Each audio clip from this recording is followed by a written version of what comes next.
tentang nanti tadi. Jadi lupa saya nih, aduh malu Pak nih. Apalagi gua nggak tahu. Nah, itu kan. Tentang sertifikat tentang Microsoft Word dari Kensuse Kyoraku yang insya Allah akan mungkin sebelumnya untuk pada Kensuse Kyoraku sendiri untuk silakan maju ke depan.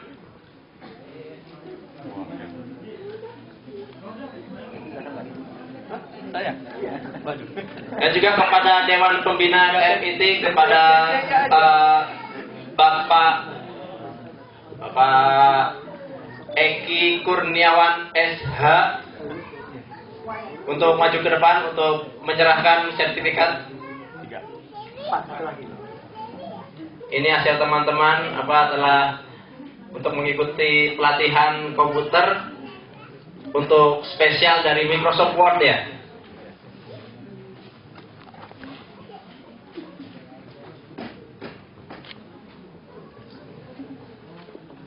Untuk ini foto-fotonya gimana, siap?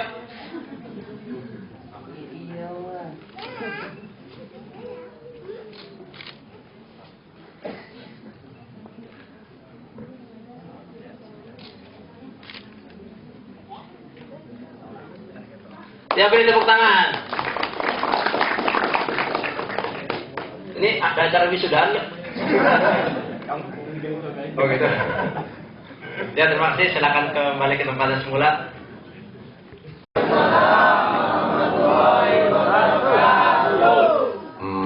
Kompak tapi nggak tepat ya. Assalamualaikum itu doa. Kalau diucapkan dengan benar itu doa. Kalau diucapkan sembarangan itu melaknat. Assalamualaikum tanpa lam. Assalamualaikum celaka kamu. Sam itu artinya celaka. Begitu orang Yahudi ketika bertemu dengan Rasulullah. Assalamualaikum. Kata Rasulullah, alaikum, untukmu saja. Alaikum. Jadi kalau bertemu orang kafir mengucapkan salam itu, jawabnya alaikum, untukmu saja. Assalamualaikum, selamat atas kalian. Ini doa saya ini. Dan buktinya selamat ini. Pada saat yang sama ada yang sedang main pachinko, ada yang sedang maksiat, ini sedang mengaji. Jawabnya doa lagi. Waalaikumsalam. Waalaikum assalam. Kum dan salam itu dua kata yang berbeda. Mananya beda. Kum itu kalian semua, salam itu selamat. Kalau bahasa Indonesia cukup dengan nada saja.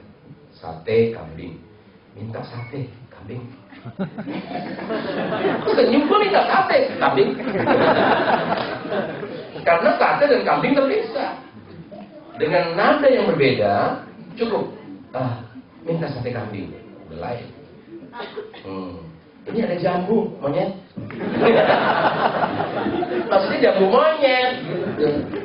Ma, ini ada jambu monyet mau? Kan lain. Assalamualaikum, selamat atas kum kalian. Waalaikumsalam. Kum dan salam tidak bersatu. Jadi bukan doa itu. Waalaikumsalam disatukan istilahnya di wisol, maka bunyinya jadi beda. Waalaikumsalam. Artinya kamu juga selamat.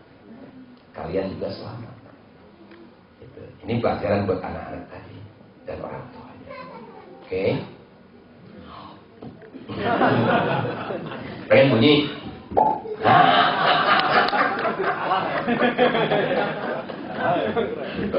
Hai.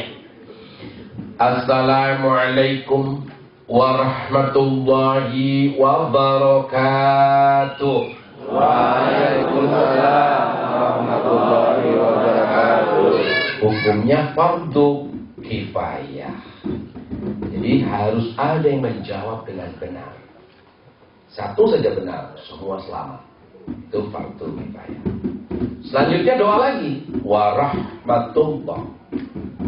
Assalamualaikum disambung dengan wau. Warahmatullah. Jadi nilai ucapan assalamualaikum dengan rahmat itu sama. Warahmatullah, dan limpahkan kepada kami rahmat. Jadi hidup ini tanpa rahmat celaka. Ya. Maka kita sangat mengharapkan mendapat rahmat dari Allah Subhanahu wa taala. Sebentar. Dan saling menyapa.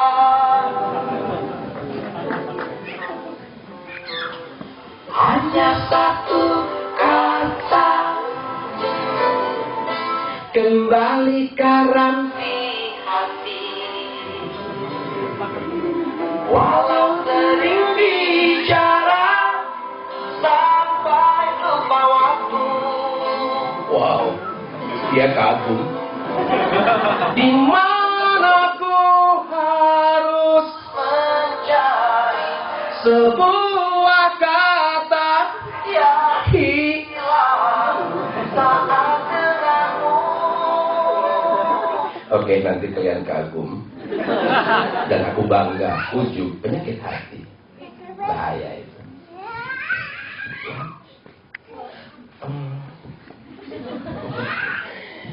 Cinta, sayang.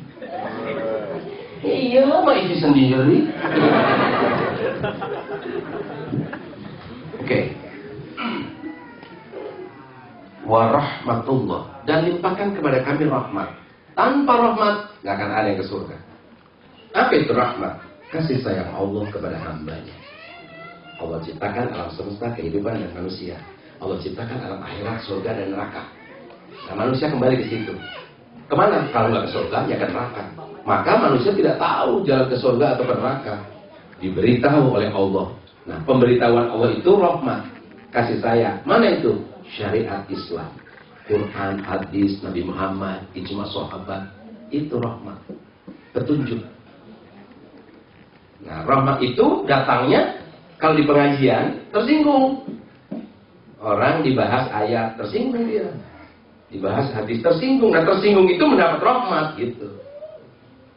Setelah tersinggung berpikir, mengambil dia. Wa barakatuh, dan limpahkan kepada kami barokah. Apa itu barokah? Ziyadatul khair, bertambahnya kebaikan. Kalian dapat kerjaan di sini di Jepang, ini rahmat dari Allah. Apakah membawa barokah kerjaannya itu? Kalian aja. Jadi maksiat, makin soleh atau makin salah. Gara-gara kerjaan itu punya duit, pacingko, pacaran, alasan nggak sholat. Udah dulu di kampung rajin sholat, kan sibuk kerja nggak sholat, capek. Kami mau orang Jepang nggak sholat, jadi istri orang Jepang nggak sholat, jadi suami orang Jepang nggak sholat. Tidak ada alasan untuk itu. Maka untuk mendapatkan barokah atau kebaikan dalam pandangan Allah, yang dapat barokah itu siapa? Orang yang bertakwa.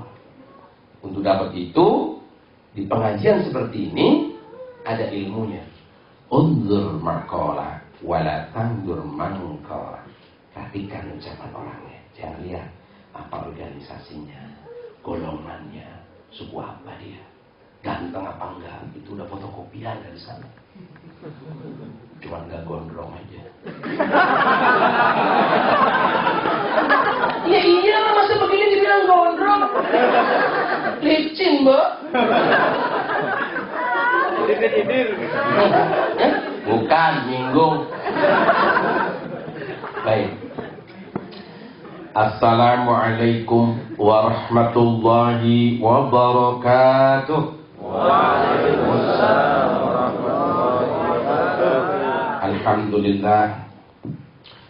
Alhamdulillahi Rabbil Alamin. Wassalatu wassalamu ala asrafil anbiya wal mursalin Sayyidina Muhammadin sallallahu alaihi wasallam. Faqad qala Allah ta'ala fi kitabihil karim wa huwa asdaqul qa'ilin. A'udzu billahi minasy syaithanir rajim. Bismillahirrahmanirrahim. Laqad kana lakum fi Rasulillahi uswatun hasanah. Wa qala Nabiyul Karim Muhammad sallallahu alaihi wasallam, man tashabbaha biqaumin fahuwa minhum. Wa qala la yu'minu ahadukum hatta yakuna hawahu tab'an lima ji'tu bihi. Shadaqallahul azim wa shadaqa nabiyul karim Muhammad sallallahu alaihi wasallam. Bapak Ihsan yang saya hormati, para penyelenggara, segenap panitia, para pekerja, saudara-saudara seiman yang dirahmati Allah, istriku yang kusayangi. Bagaimana kita menjadi pekerja yang soleh, mampu membangun masjid, hidup barokah? Kalau tidak mampu membuktikan imanmu, sulit mewujudkan ketakwaan itu. Padahal tujuan hidup nggak ada lain, mardotillah, mendapat ridho Allah, mati masuk surga, selesai.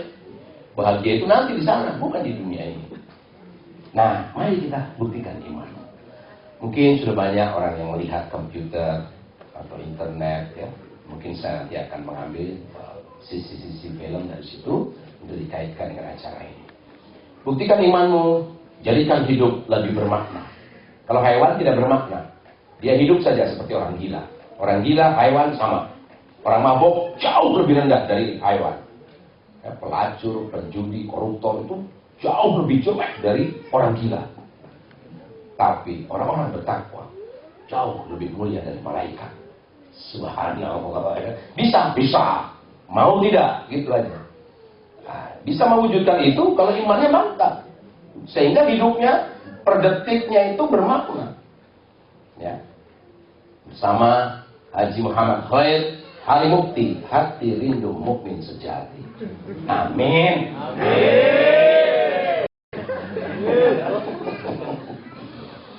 Oke. Akidah dan kebangkitan.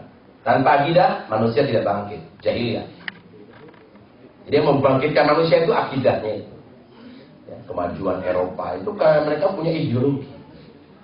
Majunya komunisme sehingga bisa membuat orang pertama kan terbang di langit itu Gagarin, itu orang komunis. Kenapa bisa begitu? Punya teknologi. Kenapa? Karena berpikirnya itu bangkit. Ya. Bangkit karena ideologinya itu. Nah, Islam itu 14 abad. Ketika Islamnya ditinggalkan, nah sekarang seperti ini. Ke Jepang cuma belajar komputer. Sementara mereka pegang hardware-nya, kita software doang. Mereka punya pabrik, kita kerja doang. Kita punya emas, ya, mereka punya pabriknya, nyedot emas ke negeri kita, nyedot gas ke negeri kita. Maksudnya kita yang bersedekah ke mereka, kita malah mengemis ke mereka.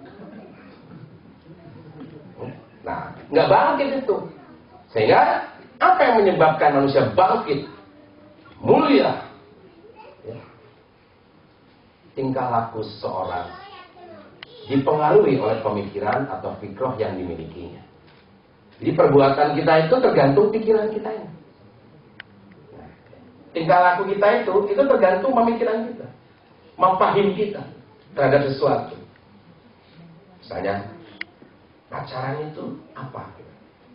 Ketika orang berpacaran itu ya karena pikirannya itu. Dia malas itu karena pikirannya itu. Karena manusia kan diberi malas oleh Allah, diberi rajin. Nah, pikirannya itu yang mau malas atau rajin yang mau diambil itu pikiranmu itu. Mau rajin, malas, jujur atau dusta itu dari Allah semua. Orang ini mau jadi pendusta atau orang yang jujur itu karena pikirannya itu memilih dusta atau memilih jujur. Gitu. Coba lihat ini. Bisa hidup ya? Oke.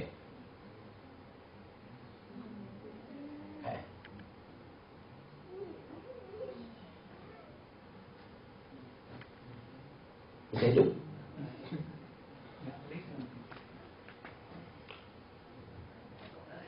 Nggak ngeling ya? Saya cari kannya. Pijit 2 kali? Sudah? Oh, malah ganti.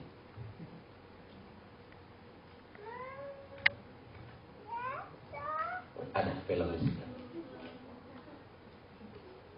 Pernah lihat kan film ini?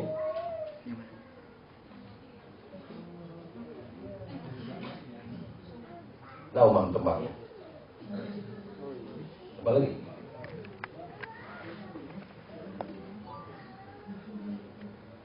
Yang mana Ustaz? Istri dulu, kan? Oh, salah ini ya, salah.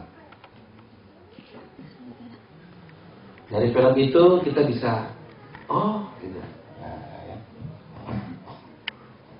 Ini untuk jadi ibu-ibu yang di Jepang, bapak-bapak yang bekerja di Jepang, atau di Jakarta, atau di daerahnya Garut, Cianjur, Sukabumi, ya, Palembang, Medan, Jogja, sama saja. Di mana kamu berdiri itu bumi Allah, dan itulah ujungnya dunia.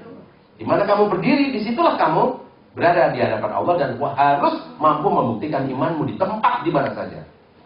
Ini kan di Jepang, makanya susah sholat. Oh, enggak begitu. Oh, di negerinya kamu aja, kamu juga susah sholat. Malas malah.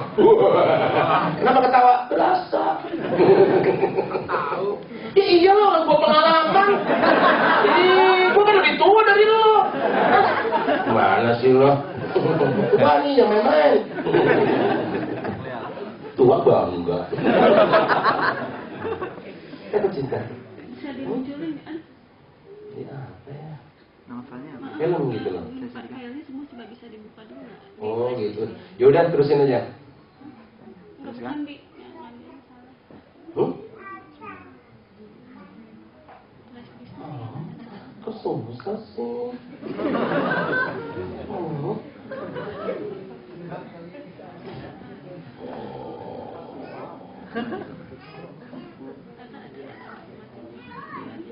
Bisa di ini nggak?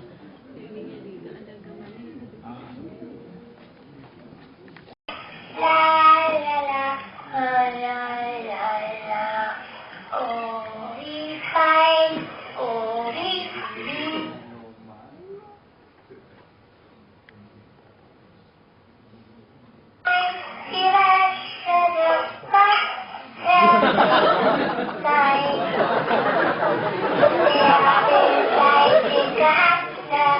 Nyanyi-nyanyi, ibunya senang anakku nyanyi-nyanyi di dapur.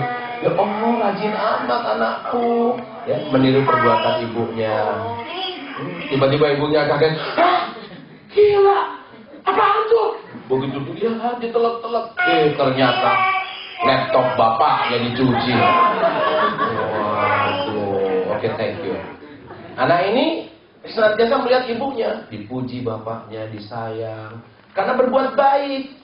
Dia ingin berbuat baik. Kemudian apa nih? Menata tempat tidur berat, ngepel sulit. Wah, yang gampang nyuci piring aja. Tapi papaku kan piringnya udah dicuci mama. Ah, laptop papa aja aku cuci. Kenapa dia nyuci itu? Itulah pikiran dia. Kenapa dia berjudi? Kenapa main pachinko? Itulah pikirannya. Jadi pikirannya itulah yang membawa dia seperti itu. Ya, selanjutnya, bahwa tingkah laku manusia itu, ya, tingkah laku seorang manusia itu dipengaruhi oleh pemikiran atau fikroh yang dimilikinya. Ya, nah, fikroh akan membentuk mafahim, pola pandang dia, persepsi dia terhadap pekerjaannya, terhadap kehidupan, terhadap yang dia lihat, persepsi dia. Ini babi haram nih, itu kan haram di Indonesia. Di sini kan susah cari yang halal, wajar-wajar aja. Itu persepsi dia, gitu ya. Maka persepsi dia tentang kehidupan dunia yang dikaitkan dengan sebelum dan sesudah kehidupan dunia. Nah, ini yang disebut fikroh. Jadi fikroh itu akan membentuk mafahim, ya, pemahaman atau persepsi tentang kehidupan dunia dikaitkan dengan sebelum dan sesudah kehidupan dunia. Ya, oke. Kita lihat. Apa itu akidah?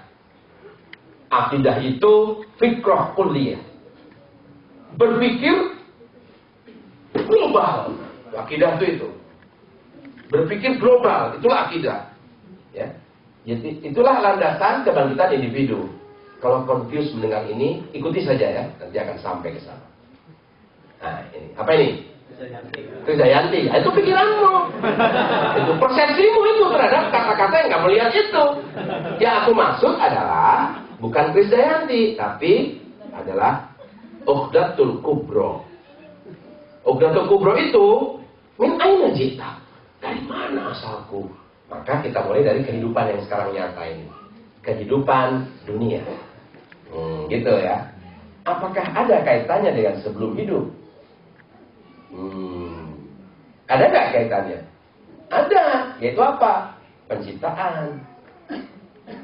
Yang tadi di sana kan kita nih nggak ujuk-ujuk dibuat oleh jadi begitu saja menurut pandangan komunis kan begitu. Ada yang menciptakan. Maka dari itu ada konsekuensi dari penciptanya untuk kita beribadah. Jadi di dunia ini, ya, karena kita diciptakan, sebelum ini kita diciptakan, lahirlah ke dunia. Untuk apa? Untuk beribadah, menjalankan perintah dan menjauhi larangan. Nah, kemudian, apakah ada kehidupan dunia dengan sesudah dunia? Ada. Diawali dengan ba'ats, hari kiamat, hari pembalasan, hari perhitungan. Ya. Kiamat ini bakal datang. Yang kecil-kecil tsunami, mati, gunung Merapi, itu yang kecil-kecil itu. Ya, kurang kiamat kecil. Nanti ada kiamat besar. Nah, apa konsekuensi dari hari kiamat itu? Hisab. Yang hidup pasti mati. Saat kiamat maupun kiamat kecil. Konsekuensi dari mati dihisab. Kemana hisabnya? Ke surga atau ke neraka? Itu. Nah, lain dengan pandangan sekularisme, yaitu orang Barat. Mungkin Jepang juga seperti itu pandangan kehidupannya. Sekuler itu fasluddin anil haya, memisahkan agama dari kehidupan. Bagaimana pandangan orang sekuler? Ini kehidupan dunia itu ada kaitannya dengan kehidupan sebelum dunia. Ada. Jadi mereka orang-orang Nasrani, Yahudi itu percaya bahwa manusia diciptakan oleh Tuhan, itu Allah. Tapi tidak ada kewajiban beribadah. Tidak ada. Kenapa? Walaupun mereka percaya ada kiamat, mereka tidak akan dihisab karena sudah ada yang membantu penebusan dosa mereka di dunia. Asal percaya kepada Yesus Kristus. Gitu. Itu beda. Jadi mafahim pandangan seseorang itu dipengaruhi oleh akidahnya, oleh ideologinya itu tadi. Lain dengan sosialis komunis. Kalau sosialis berpandangan sebelum dunia nggak ada pencipta, apalagi yang namanya ibadah. Kiamat nggak ada. Dunia ini kekal abadi, kekekalan masa ya. Hisab nggak ada. Jadi apa? Jadi hidup itu dari materi, untuk materi kembali menjadi materi. Yang kalau di kampung, manusia berasal dari tanah, kembali ke tanah. Udah gitu. Dalam Islam yang diajarkan, manusia berasal dari tanah. Yang bikin tanah siapa? Allah, berasal dari Allah. Nah, dari mana asal manusia? Ini pandangan sosialis ya. Dari monyet. Betul? Gondrong, janggutnya? Itu jenggot yang gondrong, bukan kepalanya.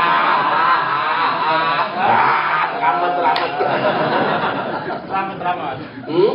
Ya. Keturunan monyet. Monyetnya masih ada. Ya. Manusianya sudah main komputer.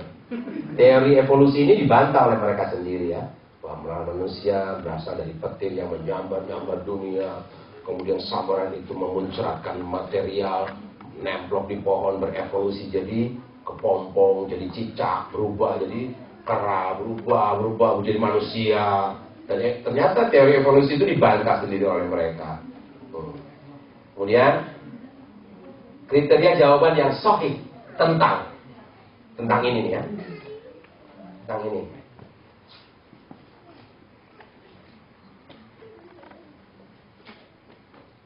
Maaf, oh ya, saya lanjutkan saja. Jadi pada diri manusia kan timbul pertanyaan tadi, dari mana asal manusia kan gitu? Min aina jika, wa limadza, wa ila ilal masir. Dari mana asal manusia? Untuk apa hidup di dunia? Kemana setelah mati?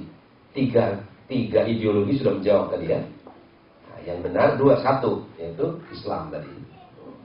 Sekarang kriteria jawaban yang sahih dan benar adalah memuaskan akal. Maka komunisme ambruk. Ya, baru 70 tahun di muka bumi sudah ambruk ya.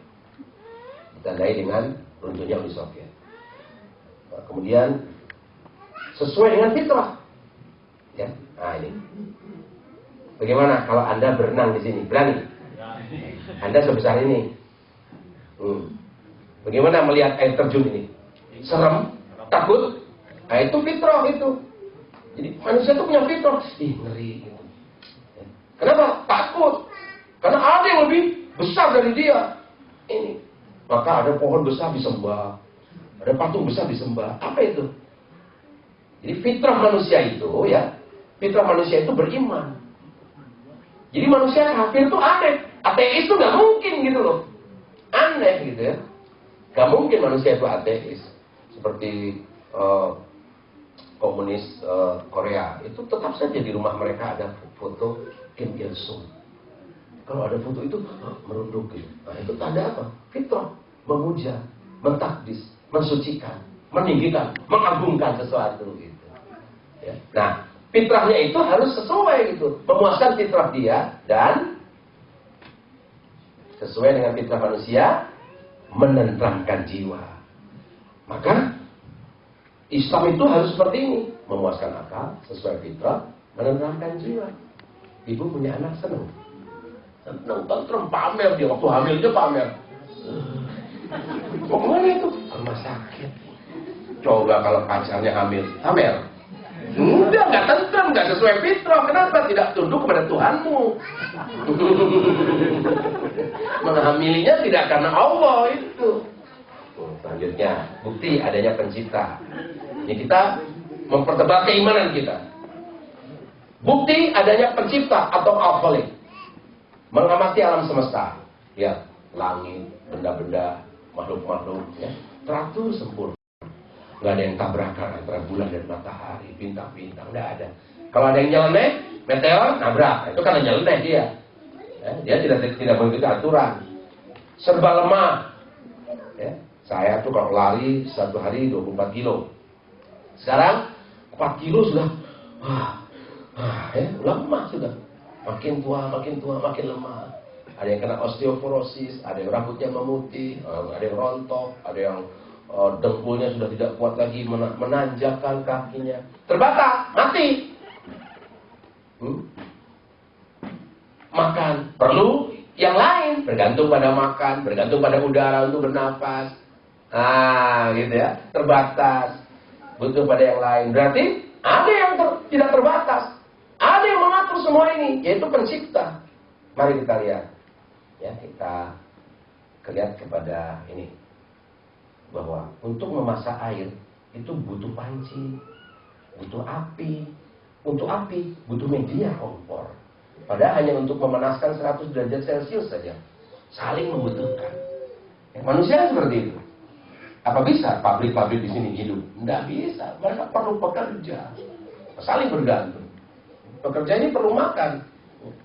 Manusia ini perlu makan. Dan begitu dapat begitu saja, bekerja dia. Saling ya, saling bergantung. Kemudian ayat-ayat yang menjelaskan tentang itu ya, bisa dihafal. Nah, kita lihat sekarang surah Al-Ghasyiyah ayat 17. Ini hidup juga nggak sayang? Tolong dihidupkan gambarnya. Nah, mengapa Allah perintahkan mempelajari onta? Ya, mari kita lihat. Dan ontanya tertutup. Gelap. Dia bersembunyi di balik debu. Bayangkan ya, panas sekali ya. Sehingga nggak ada kehidupan di sini. Yang bisa hidup di sini hanya 3 jenis, ya, 3 jenis binatang. Itu pun satu reptil ya. Nah, seperti ini yang mampu hidup, kalajengking, laba-laba beracun dan ular reptil ini, semacam ular deret. Tapi aneh, ya. Ada satu makhluk yang jenisnya sama dengan kerbau, dia bisa hidup di sana. Kenapa? Kenapa onta gitu? Allah menciptakan onta secara sudah berabad-abad yang lalu sebagai kendaraan di padang pasir, yang tidak ada yang bisa mengalahkan kendaraan itu walaupun sekarang ada mobil dan sebagainya. Bayangkan. Apakah kalian tidak melihat bagaimana Allah menciptakan onta? Apalah yang dulu ilal ibli kaifa khuliqat. Ini kelebihan onta. Ini kelebihannya ya. Kita lihat satu persatu. Di padang pasir nggak ada air. Kalau hujan menggenang air surut ya, diserap. sulit mendapatkan air. Panas terik yang sedemikian rupa, ya, nggak akan ada kehidupan karena panasnya seperti ini. Perlu apa di sana? Nutrisi yang sangat banyak, air yang banyak, menunjukkan buah-buahan yang harus banyak makan buah-buahan. Tapi onta ini pada panas yang di atas 50 derajat Celcius sekalipun, selama kira-kira 5, 6, 7, 8 hari, ya, bisa hidup tanpa makan, tanpa minum. Kenapa? Dia minum dalam waktu 10 menit 130 liter air. Ada yang bisa minum seperti itu? Kalau sapi 2 hari saja mati di padang pasir tanpa makan, tanpa minum. Manusia 2 hari, 1 hari mati. Makanannya rumput-rumput, semak-semak berduri yang menjadi lemak, jadi nutrisi yang disimpan di punuknya. Makanya punuknya itu tempat apa? Nutrisi. Padahal makanannya kayak gitu. Waduh, kita pegang berduri, tapi bibirnya, ya, mulut dan perutnya seperti mesin giling. Ya, bibirnya itu duri-duri apa saja dilibas. Kalau percaya, silakan berciuman dengan onta. Bibirnya luar biasa itu. Itu dari mulutnya. Belum tentu binatang lain bisa mengunyah atau memakan duri-duri seperti itu. Nah, debu di padang pasir nggak seperti ini ilustrasi saja. Itu membutakan mata, membutakan mata, dan berbahaya debu itu. But Allah has created a special protective system in the camel to enable it to withstand these difficult conditions. Bayangkan matanya yang indah. Debu yang begitu tipis itu tidak bisa masuk ke matanya. Kalau binatang lain kelilipan, udah nggak bisa ngucek-ngucek mata. Terbawa apa? Kalau kelilipan, udah ngamuk mereka. Kalau ini enggak, dia masih tetap bisa berjalan karena mata kelompaknya itu ditutup oleh bulu-bulu yang indah. Hanya onta yang punya mata seperti itu. Hidungnya itu ada klepnya, nggak pernah bersin, nggak pernah kemasukan lalat, kemasukan debu. Tuh, tank tercanggih punya Israel, punya Mesir, perang, selip, ya, nggak bisa jalan normal. Tapi onta di padang pasir, di padang es, walaupun langsing tinggi, tidak pernah terperosok. Tidak pernah terperosok. Kenapa? Karena kakinya lebar. Kalau orang di jalan di salju harus pakai ini, onta enggak? Hah?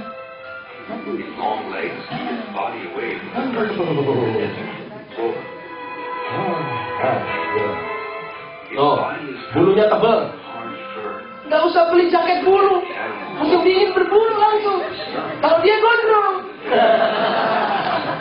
kemarin enggak, dingin kemarin gondrong dia. Dengkulnya nggak pernah asam urat. Walaupun onta tua, lagi begini dia langsung bisa berdiri. Luar biasa. Padahal pasir itu panas banget. Tapi binatang lain kalau keletihan, ya, menyandar di, nah ini panas nih. Kalau binatang lain itu kepanasan. Kalau onta enggak. Kulitnya adalah lapisan lemak dan tebal. Itu hanya diberikan Allah kepada onta. Maka sampai sekarang udah puluhan ribu tahun, kendaraan paling hebat di padang pasir itu onta. Kalau dari sisi kecepatan mungkin kalah ya, tapi dia itu luar biasa. Nanti ontanya turun.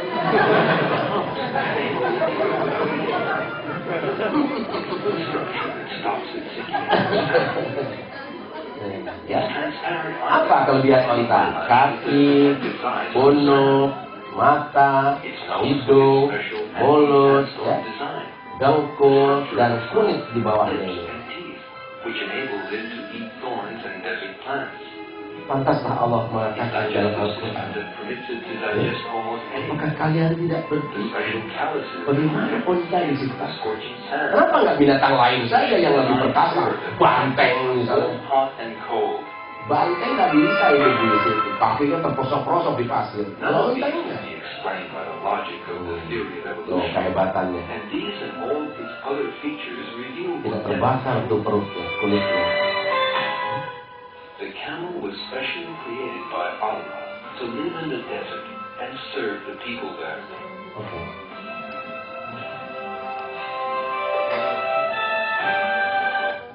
Kita lanjutkan lagi. Nah, setelah kita pelajari, kenapa harus onta? Siapa yang bikin onta? Nah, itu. Inilah faktanya. Afala yanzuruna ila iblis kaifa khuliqa. Mampu minum air sebanyak 130 liter, menyimpan cadangan nutrisi di punuknya, memiliki bagian kelopak mata yang transparan, alat pencernaan dari mulai mulut sampai bagian dalam, mampu mencerna tumbuhan, semak belukar peduli, telapak kakinya lebar, lapisan kulit tebal pada bagian yang bersentuhan dengan pasir saat istirahat. Kenapa binatang lain tidak? Itulah. Nah, sekarang kita lihat, ya kebetulan saja saya di Jepang.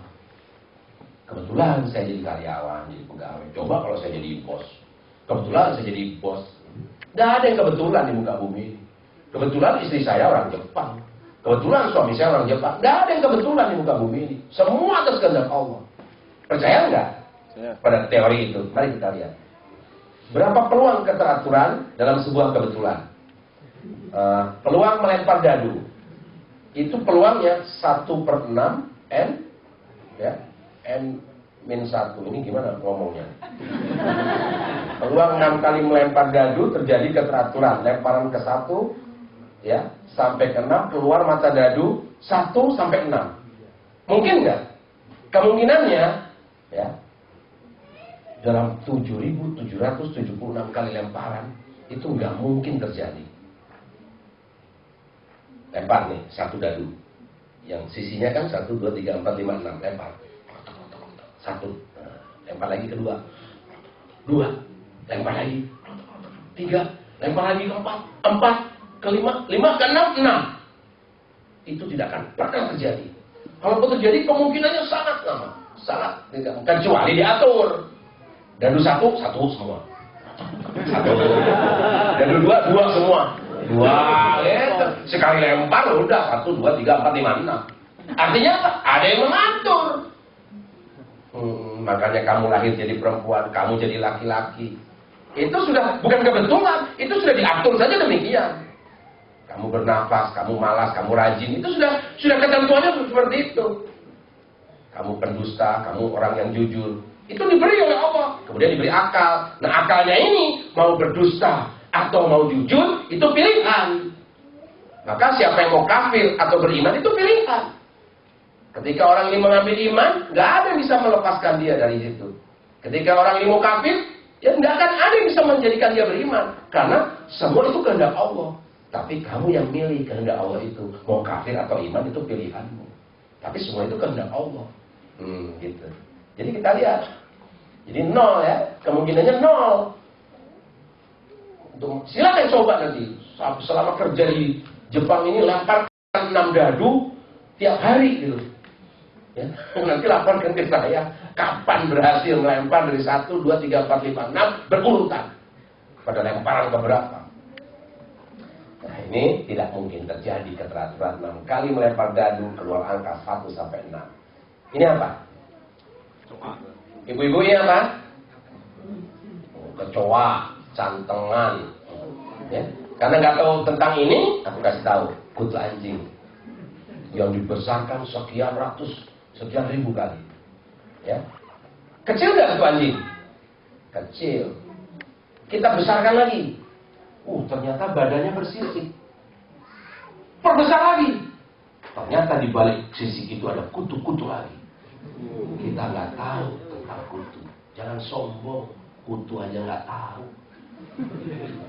Di balik kutu ada kutu lagi. Pantesan setelah pengetahuan didapatkan, awas kena lalat, nanti kena tipes, nanti kena mencret. Ternyata memang kaki lalat itu membawa seperti ini. Virus atau sejenis bakteri dan sebagainya. Gitu ya. Kalau dulu menyalahkan angin, wah ini ada angin setan, makanya orang kena tipes. Padahal jorok itu. Itu yang kecil. Sekarang yang gede, dunia, ya, gede banget, sama dengan Venus. Tapi dibanding Jupiter, dunia cuma segede apa? Nih, dibanding matahari, dunia sebesar titik itu. Panas ini 4 juta derajat Celcius. Kalau ini dianggap neraka, maka bumi dilempar ke neraka. Tes. Tapi masih bukan neraka, masih terdeteksi panasnya. Gede banget matahari ya. Ada yang lebih besar dari matahari. Terus sehingga matahari hanya sebesar itu. Mana Jupiter? Jupiter tidak kelihatan. Dunia nggak direken. Siapa yang bikin ini? Gede banget. Ini yang diketahui manusia ya. Ada lagi yang lebih besar, Antares. Dan di Antares itu adalah bagian dari planet yang ada di Betelgeuse. Yaitu apa? Apa Betelgeuse itu? Alam semesta. Di sana ada galaksi yang isinya miliaran bintang ya. Galaksi. Nah itu. Jadi galaksi itu miliaran bintang isinya. Kecil manusia, jangan sombong ya.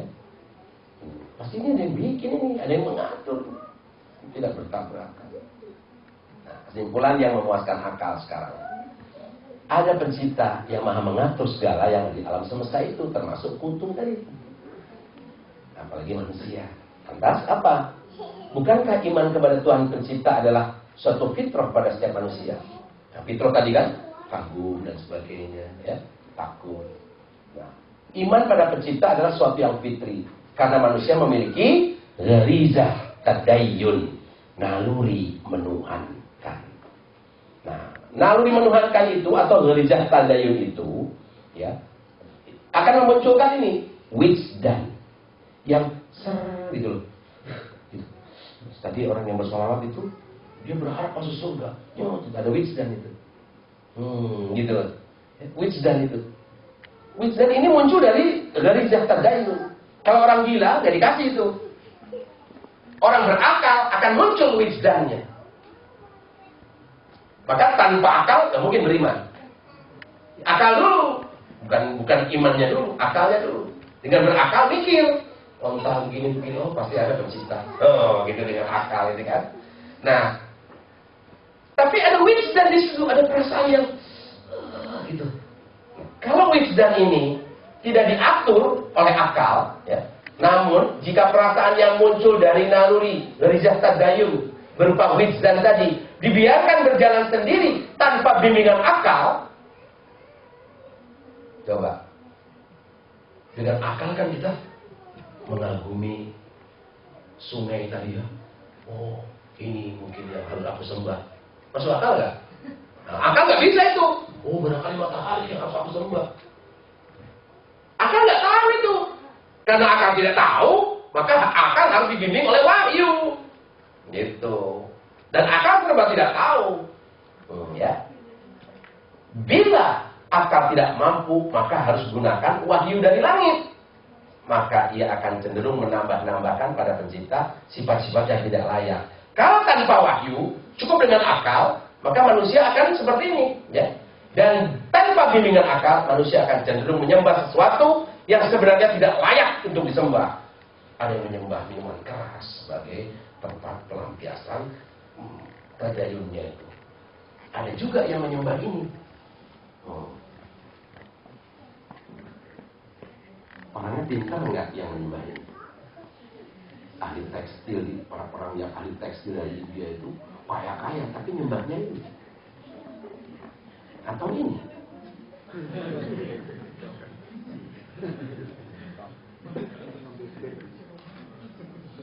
Padahal mereka punya pabrik besar-besar, pintar-pintar, tapi nggak cerdas dia. Karena tadayunnya tidak dibimbing oleh wahyu. Maka menurut akal saja, maka dia sembah patung ini, patung ini. Dia bikin pahlawan namanya Sintaro dan sebagainya, Ken Kuken, Ken Ichi, kura-kura juga, Doraemon. Karena nggak punya pandangan tentang tadayunnya tadi. Nggak ada wahyu yang membimbing dia. Atau ini? Tuhan apa ini? Dewa langit. Tapi dia takut juga sama keras sakti. Maka nggak berani berantem lawan Sun Wukong. Atau ini Tuhan manusia. Manusia yang bikinnya setelah dibikin kemudian diperbagus di apa kemudian disembah. Tadayun itu gitu, rasa kagum. Yang paling ringan tadayun itu munculnya gini. Subhanallah gitu. Indah banget ya. Maka hati-hati kalau piknik ke candi. Jangan sampai kalau nggak bisa nangis jangan ke situ. Karena akan timbul gitu. Sedangkan yang bikin candinya saja tidak memuja kepada Allah. Bahaya ini. Ya, luar biasa itu. Jadi manusia wajib menggunakan akalnya untuk membuktikan adanya Al-Khaliq Al-Mudabbir, Maha Pencipta, Maha Mengatur, Sang Pencipta dan Maha Mengatur segalanya. Akal pula lah yang harus digunakan untuk membimbing perasaan yang muncul dari naluri beragamanya itu agar beribadah hanya pada zat yang layak untuk disembah. Masuk waktu asar. Apa tadi itu suara apa? Bagaimana perasaanmu? Bajilat qulubuhum, bergetar hati. Ya, itu orang beriman. Maka orang beriman itu dengan akalnya dengan azan kan. Kata Allah, innamal mu'minuna allazina idza dzukirallahu wajilat qulubuhum. Betul. Coba pakai akal. Sesungguhnya orang yang beriman itu bila dibacakan asma Allah bergetar hatinya. Itu orang beriman itu. Begini bergetar itu. Bu, kalau bulan puasa suka ada buka bersama ya. Dibagi makanan betul. Iya gitu. Berani nggak makan? 2 menit lagi sebelum buka, berani nggak?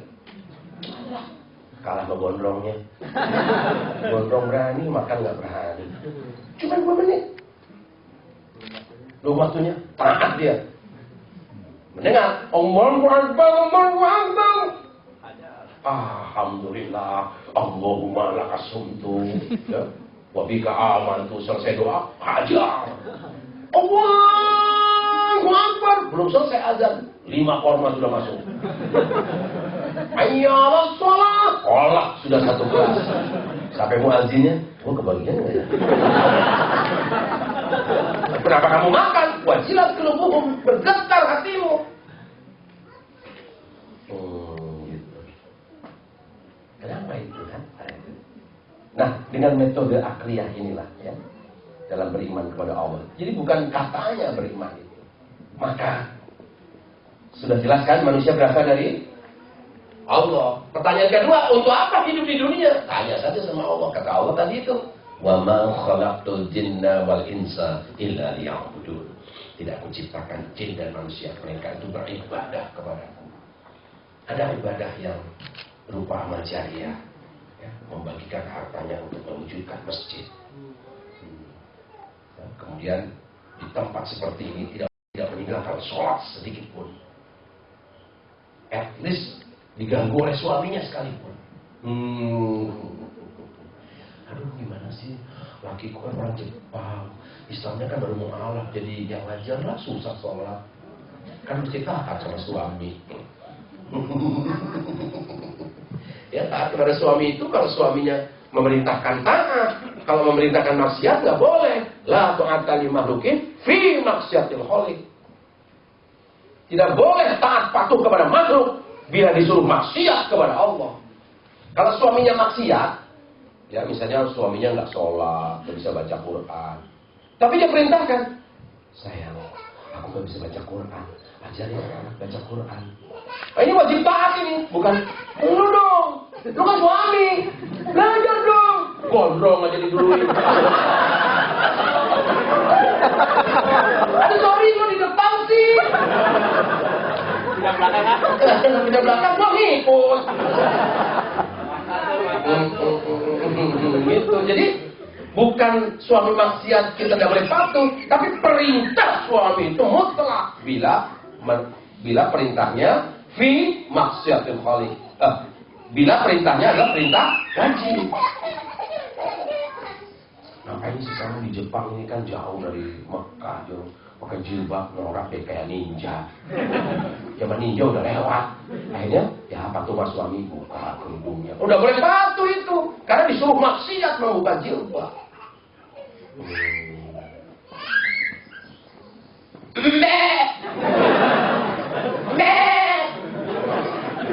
Ini yang untuk anak-anak. Itu mbak betina tuh. Kalau mbak jantan dari Garut.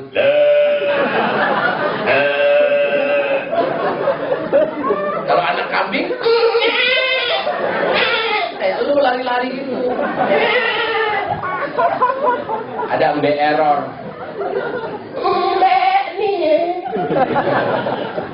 Tapi nggak gondrong. Habis acara cukur deh. Pasti. Kayaknya tentang kambing Pak apa gimana? Enggak. Bukan. Penggemar. Oke. Wassalamualaikum. Kalau ada waktu, walaupun masuk waktu asar, itu ada satu kewajiban yang harus dilanjutkan. Yang kalau belum selesai itu tausiah. Sholat juga. Maka sholatlah pada waktu asar. Waktu asar itu dari azan sampai menjelang maghrib. Tapi kalau waktu zuhur itu ada 3 waktu. Kecuali zuhur ya, itu 3 waktu. Azan, sholat, diawali dengan qomat, itu awal waktu. Gak punya kegiatan tuh, ya, gak punya kegiatan.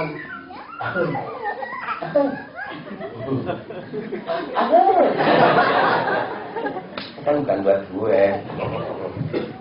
Kemudian tepat waktu.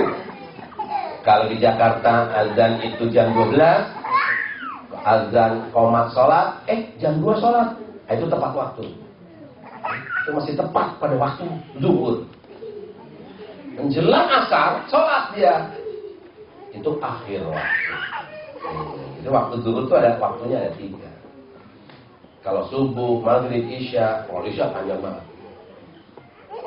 Kalau maghrib, sholat di waktu maghrib. Jadi di antara isya dan waktu azan itu waktu maghrib. Nah ini kita sedang belajar nih, sedang tausiah, sedang menuntut ilmu. Maka bisa dilanjutkan sampai pada tepat waktunya itu. Ya. Saya lanjutkan. Ada pertanyaan? Yang terakhir, kan tadi segala sesuatu itu kehendak dari Allah Subhanahu Wa Taala. Terus bagaimanakah dengan jodoh? Ya. Terima kasih Pak. 1 tahun 9 bulan. Saya nggak pernah ninggalin sholat. Tapi terasa beruntung itu. Sekali ninggalin sholat, astagfirullah, karena kerja itu kan. Ya, tapi ternyata teman saya ada saja yang istiqomah. Belakangan hari saya paham. Bagaimana saya bisa istiqomah? Ngaji, nggak ada lagi. Mendisiplinkan waktu. Jadi bukan meluangkan waktu, bukan. Mengalokasikan waktu untuk ngaji. Seminggu sekali cukup. Dengan mengaji itu selalu bertambah ilmu. Mengaji itu bukan baca Quran, bukan, itu tadarusan, itu mengaji sunnah hukumnya. Ini yang wajib, memahami, merubah pemikiran. Gitu. Mengaji yang merubah pemikiran, yang membangkitkan pemikiranmu, gitu. Mengaji yang membuat mustahil. Gitu. Itu saya selama 15 tahun ini mengaji seminggu sekali aja. Wah kalau ngaji itu ngantuk, malas, setan ini. Tapi kalau diajak ngomongin orang 5 jam gak mau berhenti. Bener kan? Apalagi pacingko. Sebanyak-banyaknya uang terus. Mana haram lagi ya. Jadi bisa istiqomahnya itu karena mengaji. Dan itu wajib. Talabul ilmi faridatun ala kulli muslim wal muslimah. Oh, wajib bagi muslim dan muslimah. Artinya kalau tidak dikerjakan dosa gitu. 2. Penyakit. Di zaman kejayaan Islam di zaman para khalifah itu sampai umat Islam menemukan angka 0. Dikembangkan itu sehingga angka-angka Romawi itu sulit kan, menulis pakai angka Romawi itu sulit.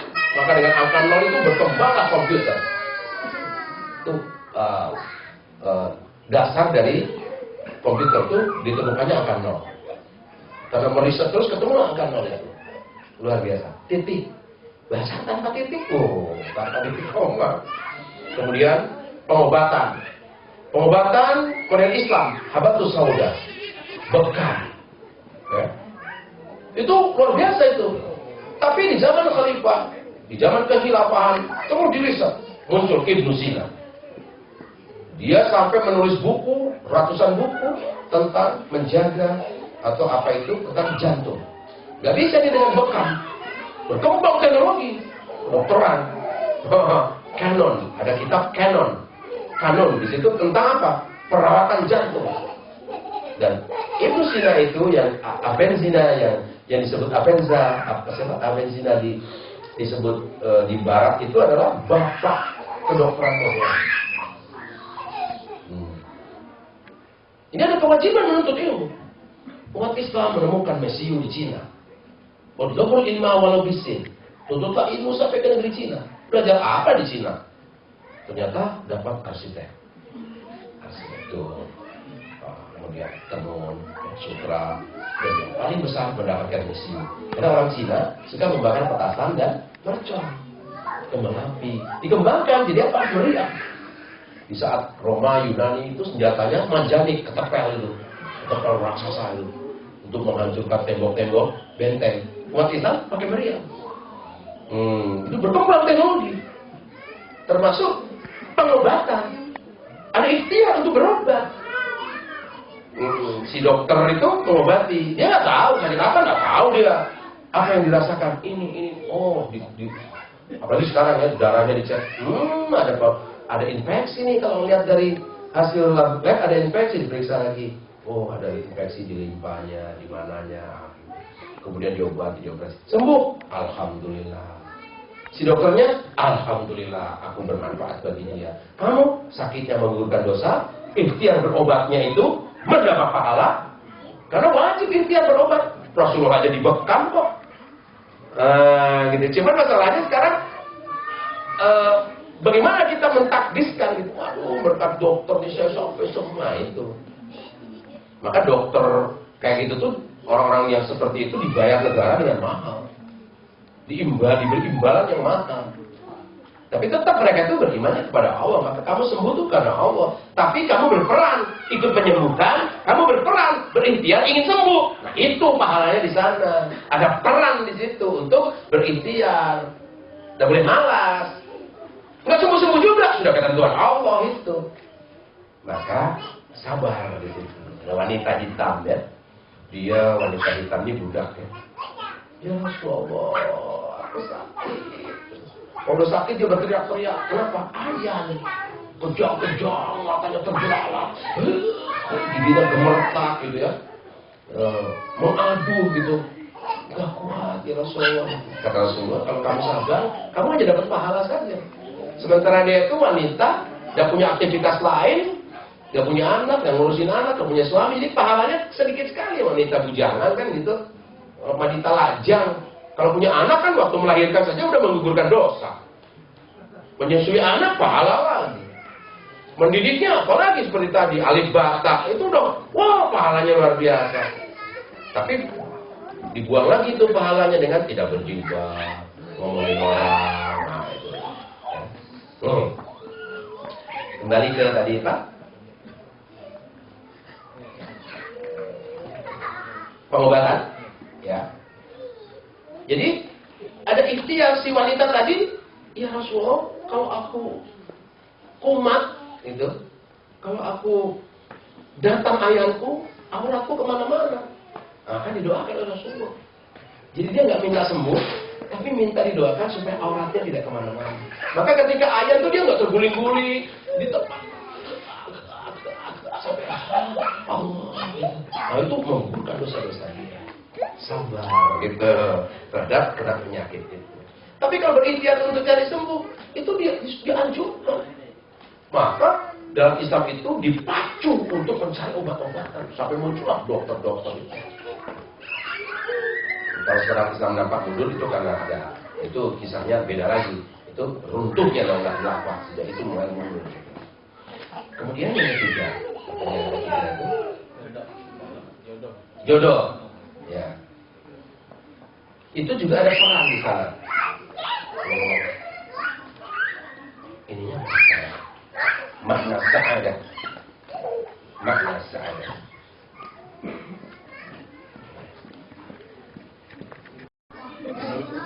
Mencium pacar, haram jaga. Gitu ya. Terangkat kedua. Baju-baju. Ayah. Ya. Terima kasih sayang. Bikin PowerPoint bukan aku. Tapi karena ilmunya sama, bisa memahami itu. Ngaji itu gitu. Bikin anu. Aku nggak tahu, tak baca aja. Oh ini. Ajaban li amril mu'mini inna amrahu kullahu khair. Orang beriman itu ajib, hebat, luar biasa. Ditimpa apa aja, sabar. Diberi kenikmatan, bersyukur dia. Tuh hebatnya orang beriman. Jomblo, sabar, gak pacaran. Nabung. Ya, di sini nih aku jelaskan. Nah, maaf. Contoh. Kalau orang sekuler yang memisahkan agama dari kehidupan, yang yakin ke surga karena penebus dosa, itu pandangannya begini. Ketika anak muda sulit mencari calon istri, merasa hidupnya susah. Ketika kemudian dapat calon, senang. Iya kan? Ketika melamar ke orang tua, belum diterima, susah lagi. Sabar menunggu, merayu orang tuanya. Karena orang tuanya Jepang, beda ya. Kemudian diterima, lalu senang lagi. Kemudian tiba saatnya nikah, untuk bayar mahal biayanya, ya. Stres lagi. Setelah punya uang untuk bayar mahar, gembira lagi. Nikah, punya anak, stres lagi. Ya, belum punya rumah, stres lagi. Sampai mau bayar kredit pun stres. Ini apa ini? Ini dirasakan betapa beratnya sebagai jomblo. Kalau pandangan Barat. Tapi kalau pandangan Islam, begini. Seorang muslim itu bahagia. Penuh dengan kelezatan dan merasuk ke dalam seluruh amal perbuatannya. Dari bangun sampai tidur lagi. Bangun lagi, tidur lagi. Bangun tidur, tidur lagi, bangun lagi. Tak gendong kemana-mana, sapi digendong. Satu angkatan, seumur malah. Doa aku berapa bulan itu. Ketika sulit mencari calon istri dan cari kesana kemari, capek, tapi tetap senang, ya senang meskipun rugi materi, ongkos, capek, ya, tapi ikhlas karena itu merupakan apa? Ibadah. Jadi mencari jodoh itu amal soleh. Tapi mencarinya bukan begini, mau cari ini, nah itu amal salah. Itu yang gondrong itu.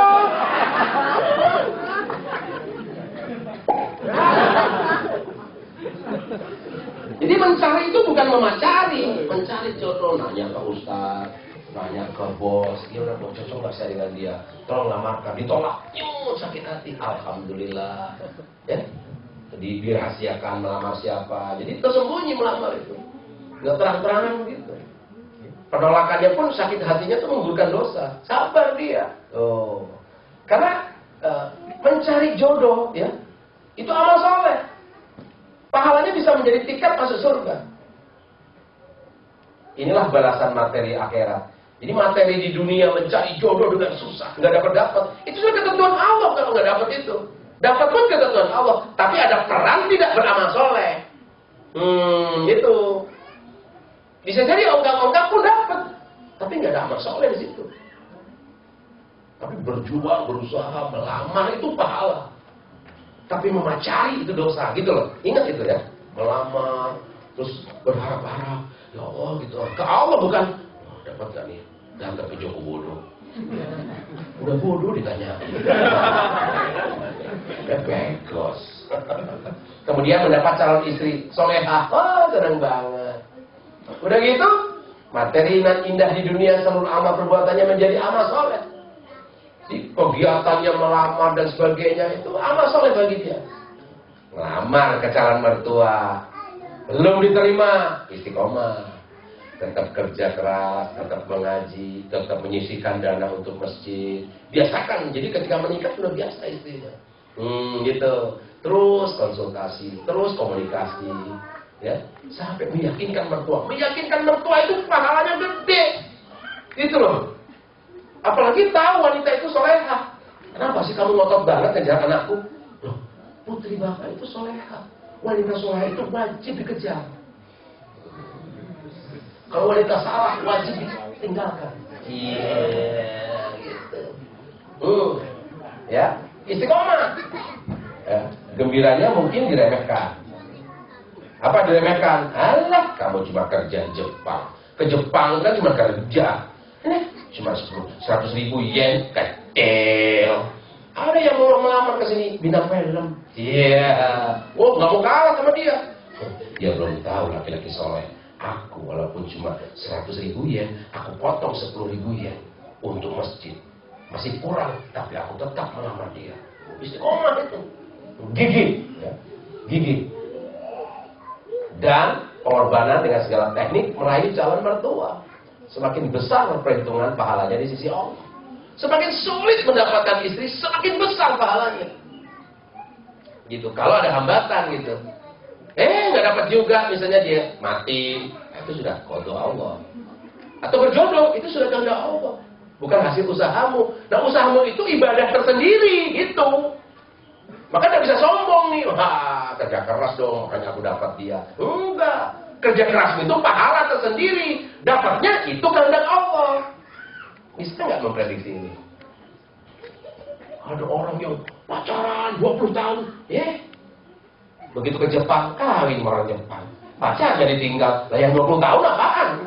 Dosa selama 20 tahun. Itu. Kalau ini ikhtiar mencari, nggak pacaran mencari, nggak dapat. Dapatnya orang Jepang. Baru diterima di sini 3 hari langsung minta nikah. Nah, terus usaha mengejar si itu nggak dapat, pahala. Tapi bukan mencium bibirnya, gitu.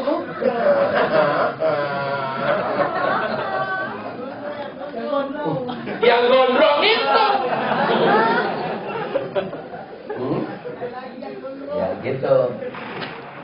Bahkan orang sakit saja bisa menebus dosa. Yang tadi itu jawazirun alanna, menghapus dosa orang yang sakit. Orang berhutang saja bisa menghapus dosa. Utang nih wajib membayar, udah berusaha membayar. Ya, makanya nggak ada hubungannya antara kerja keras dan hasil, nggak ada hubungannya itu. Kerja keraslah kamu supaya mendapatkan hasil yang besar, nggak ada hubungannya itu. Kerja keras itu pahala tersendiri, hasil itu ijarah saja. Karena kamu lulusan SMA, segini gajimu, itu rezeki yang sudah ditentukan, sekian. Pas pulang ke kampung ada warisan, atau malah nggak kerja dapat warisan misalnya, atau dia tiba-tiba pulang kampung dikawinin, nah itu dia. Ya, baik. Semoga itu cukup ya. Semangat lagi dia cari jodoh. Ya, terima kasih tadi atas penjelasannya. Ini kayaknya semuanya menyangkut saya semua, jadi aduh gimana gitu. Udah, soalnya kamu soleh. Gitu. Yang depan, makanya dicontoh. Cuman gondrong doang gitu. Kita cukup. Ya, para jombloan dan jomblowati ya, mungkin bisa kalau misalnya ingin mencari jodoh ya, mungkin cara tadi dari Ustadz Harimukti mungkin bisa ditiru ya, mungkin saya juga bisa menirunya seperti itu gitu. Mungkin pertanyaan tadi benar bagus ya, panjang, misalnya dapat door prize ini sedikit ya dari panitia. Alhamdulillah.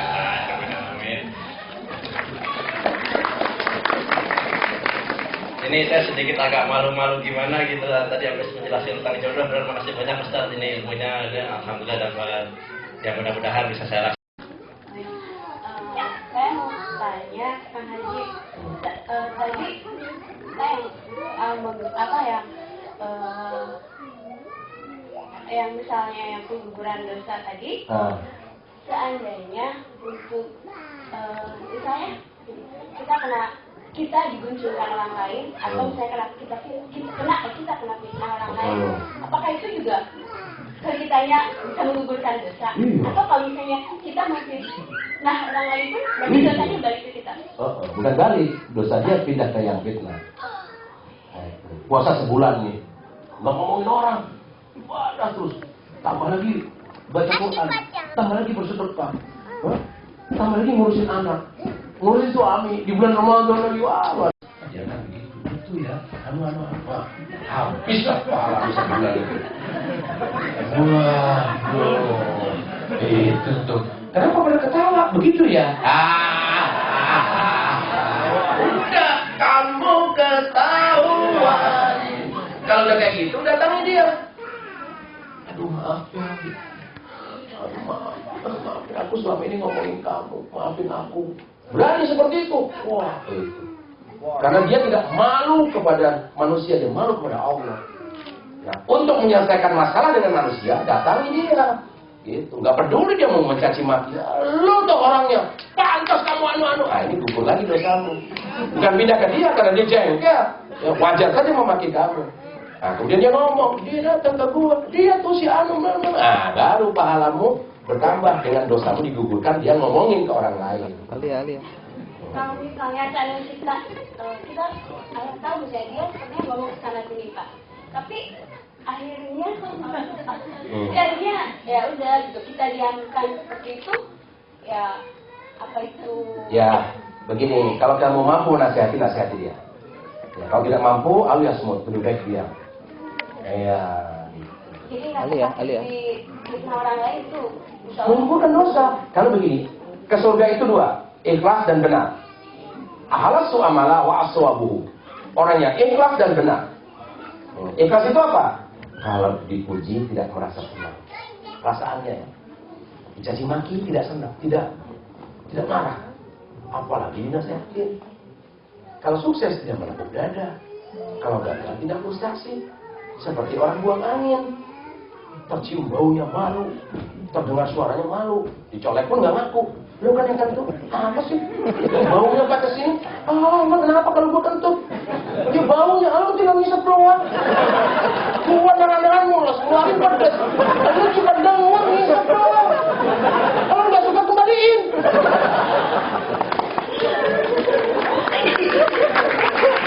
Kenapa nih? Ini kenapa nih? Kenapa nggak ngaku kan? Nah, orang ikhlas itu seperti orang kentut tadi. Jadi kalau beramal soleh dia malu. Nah ini malunya itu dia ngomongin orang malu, makanya ngumpet-ngumpet ngomongnya. Ini terbalik ini. Bagaimana sikap kita? Kalau kita tahu orangnya, datangi. Sayang, kamu jangan bikin dosa. Kamu berdosa dengan ngomongin aku. Aku nggak marah, aku maafin kamu. Atau enggak juga, tahu nomor teleponnya, doain dia. Ya Allah, muliakan saudaraku ini. Ya. Dia teman baikku, keluarganya. Kalau ke suaminya dan anak-anaknya. Amin. Namamu Wati. Goblok lu, goblok. SMS baik lagi. Alhamdulillah. Ya Allah, sayangi keluargaku, saudaraku ini. Jadi saya nggak mau kosong. Jadi saya difitnah habis. Kemudian habis. Gini. Kenapa sayang? Balas. Gimana balasnya? Doain. Astagfirullah. Ya. Gimana doanya? Gini. Nah, ya Allah.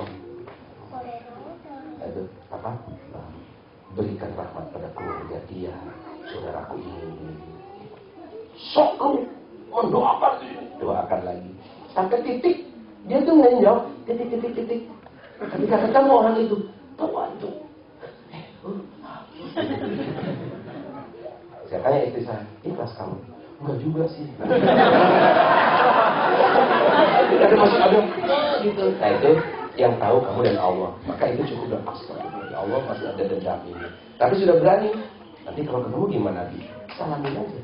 Kalau perlu salam tempel. Oh iya. ambil uang sekian ratus, pegang tangannya, kan sakit tangan itu, sakit gitu kan,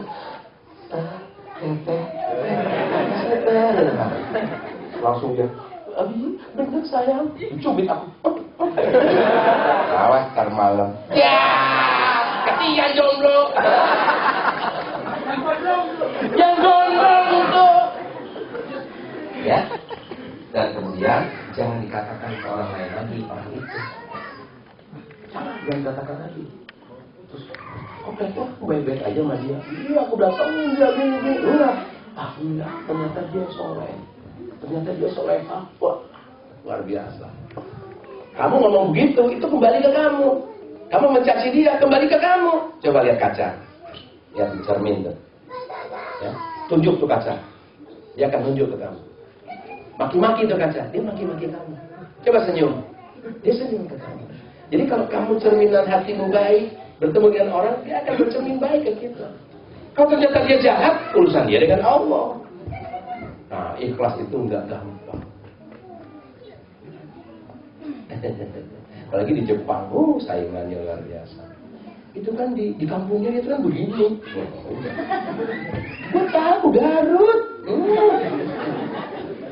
Dodol, dodol. Betul kan dodol? Rambut gondrong makan dodol, repot. Dari Garut itu warnanya coklat kayak itu. Subhanallah ya. Gimana? Oke. Mulai hari ini niatkan memaafkan dia. Sudah tidak. Arigato.